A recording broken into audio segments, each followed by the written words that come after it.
Councillors کے بارے میں ہمارا اس وقت سے یہ تھا کہ یہ چونکہ ڈیلی انہوں نے اپنے لوگوں کو فیس کرنا ہوتا ہے ہر دن, اور انہوں نے جو ہے وہ ایم ایل اے کی طرح ووٹ لے کے 5 سال کے لیے غائب نہیں ہو جانا کہ, تو اس لیے جو ہے ان کو پبلک کو بھی اپنا فیس کرنا, اور ان پہ یہ زیادہ جو ہے وہ اس میں اپنی ذمہ داری کا مظاہرہ کریں گے. عادل لوگوں کی باتیں بھی انہوں نے سنی ہیں. عملاً یہ ہوا کہ جی پبلک کے اس کے بعد ہم نے یہاں ظفر آباد اور لندن میں بھی جو وہ تھے, ایک دن ہم نے مظاہرہ کیا جس سے پاکستانی ہائی کمیشن میں اس پہ جو ہے شمائل کمیشن ایک جو ہے وہ وہاں گورنمنٹ نے بنایا ایک اس نیلم جہلم پروجیکٹ کا پورا جائزہ لینے کے لیے. اس پہ جو ہمارے ایلیگیشنز تھے سارے, وہ فیڈرل گورنمنٹ کا فیڈرل سیکرٹری اور ایک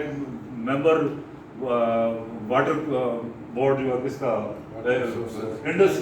واٹر جو ہے اس کا مہر علی شاہ اور خواجہ شمائل,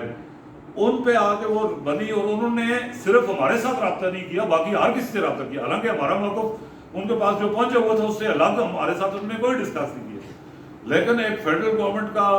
سیکرٹری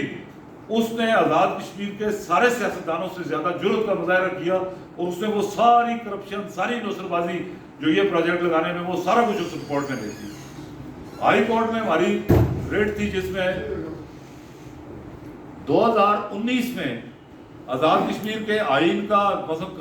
جو آپ کے سارے قوانین ہیں جن کے تحت آپ کو یہاں چلنے پہ یہ ریاست مجبور کرتی ہے, وہ سارے آئین ماتحت ہے, قانون ماتحت ہے آئین کے. آئین جو ہے سپریم لا ہے, اس کے تحت سارے قانون بنتے ہیں. تو آزاد کشمیر کے آئین کے تحت جو ہائی کورٹ نے 2019 میں جو فیصلہ کیا, جو ہماری ریٹ تھی جسٹس ریٹائرڈ منظور حسین گیلانی صاحب اور باقی جو اس میں باقی سارے وکلاء اور تاجر باقی سارے پٹیشنر تھے, اس ریٹ پہ 2019 میں ہائی کورٹ نے فیصلہ کر دیا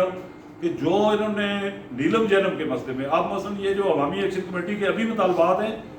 ہم نے جو ہے وہ یہ لوگوں کو یہ سمجھانے کے لیے, ورنہ میری نظر میں الگ سے مطالبات کی آپ کو ضرورت نہیں ہے.